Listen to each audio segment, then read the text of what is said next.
Go ahead, John Antonic. Hey, Taz, right off the bat, just talk about the way you performed out in South Dakota and your role coming off the bench, given the team immediate offensive pop. And I know Hugs likes to have that guy off the bench that can give him a spark. Your role there.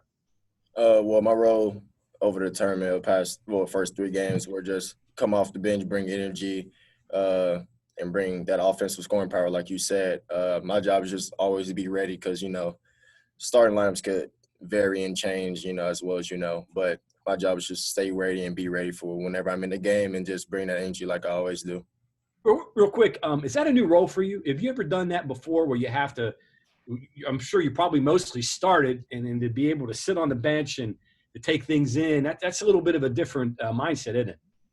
Yeah, it's different, but I actually I like it because, when coming off the bench, that you need that type of guy and just to do certain things, But, yeah, I'm not really used to just coming off the bench, but, when you go to a Division I program, you just hopefully that you can contribute to a winning team, and that's what I want to do. And last thing here, the key is to be in the game at the end of the game, right? No matter whether you start, it's whether you're in the game at the end, right? Yeah, it's all about minutes and just hopefully that you can be in the game for as long as you can and play until you get tired. And once you get tired, you go out, and then once you're good, you just go back in. Okay, we'll go to Greg Hunter. So, Taz, as a team through the first 3 games, what have you seen you liked? What have you seen you didn't like out of what you guys did in South Dakota? I feel like we can get into our offensive sets quicker and be more efficient and fluent with that. Also, I think we can keep our defensive intensity throughout the whole game instead of just a quick 10-minute spurt or when we're down a couple points and we got to make a comeback. I feel like we should be able to hold our defensive intensity like we did towards the end of the season last year and just maintain that. Justin Jackson, you're next. Hey, Taz, I'm just kind of curious. Your guys' before you guys even got to South Dakota, your guys' schedule changed, I think, like 3 times before you even played your first game. And that's probably something that could continue to happen as this season wears on. From a player standpoint, when things kept changing and you had to keep learning a new scouting report and things like that, what was that like? And the process behind that, is it frustrating? It's not frustrating, but as a player, your job is just to be as well as prepared for any moment or any difficult or task or change, to any schedule. So it's just all about staying ready and just being able to refocus your assignments to a different team and just quickly learn, because we all played AAU before. Like, we all have to learn different players and just play against all different types of players. So, it's not really a difficult task, but, it's something that is definitely, something you got to get used to and accustomed to. And then if I can follow up here real quick, obviously this Gonzaga game was kind of made on the fly. When you guys found out, does coach just kind of come in and say, hey, we're going to play Gonzaga next week? And just how did that all come about? And what was your guys' reaction when you heard you're going to play the number 1 team in the country? I think it was during the halftime of South Dakota State. It was a close game, all props to them. But he was kind of just like, I called ESPN this morning. I just told him that we're going to take that slot. He seen a little ticker on ESPN. So that's how he told us. And, we knew beforehand.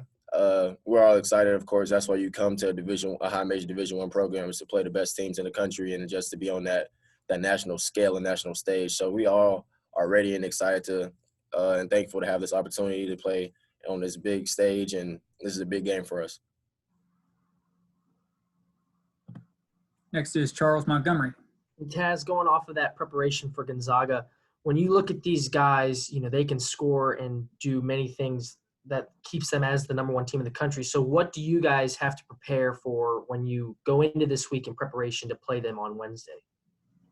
Just stop them on fast breaks and don't give up easy points. They like to get out fast, and that's why they score average 96 points a game, half of those on fast break points alone. So we're really focusing on stopping the ball early and don't give up easy transition points, and also try to attack them on and transition as well on the fast break. But just to deny and take things away from them, not let them do whatever they want to do, like we have shown in the past. Just to play us and do us, and we'll be fine if we do so. Go ahead, Chuck Landon. Taz, how's it feel to know that your role? You cut out at the end. What did you say? I said, how does it feel to know that your role is to come in and provide instant offense for the team? Well, that role gives me the opportunity just to be me, even though Hugs already lets me be me and just who I am. It gives me not free reign, but it definitely gives me a little leash to just come off the bench and just bring energy and bring that offensive scoring power, and then, just to put easy and quick points on the board. And especially it feels good as a player to be that guy, like almost like a Lou Williams type of guy, to come in and bring, scoring right off the bench. We'll go to Mike Kazaza. Go ahead, Mike. Hey, Taz, I wanted to follow up on something. Did Huggins tell you at halftime you were playing Gonzaga? Is that what you said? Yeah. It was halftime, South Dakota State. So you didn't know about this before? Oh, no, we knew beforehand. When we was eating dinner or breakfast or lunch, I forgot. It was eating some type of meal there. And I think Gabe told me, and then we told the whole team, and then Hugs told us. I don't know if he knew or not, but he told us at South Dakota State. Okay. And then something else you all did, you played a bunch with 3 guards and didn't look much different defensively. It looked better offensively, though. What experimentation, what confidence level do you guys have with that? I mean, just having the ability to have 3 guards gives you the opportunity to space the floor, and it opens up driving areas, and you can't double our bigs because me and Sean and Deuce are on the outside, or me, Sean, Jordan, or whoever the lineup is. You can't double them because they're good. DC is a good enough passer. Gabe is a good enough passer to kick it out, find an open guy, and give us open shots. And it's just we can get the ball out faster, get on the fast break quicker, and just look for our shots. And yeah, having the ability to space the floor with 2 bigs definitely helps us a lot. Last couple for Taz here. Go ahead, Cody Nesper. Hey, Taz. So a lot of you guys have talked about kind of this belief that you can compete for a national championship this year. With that in mind, I mean, your 4th game in, you get a crack at the #1 team. How important is this? I mean, is this Gonzaga game a prove-it game for you guys, or maybe a measuring stick or anything like that?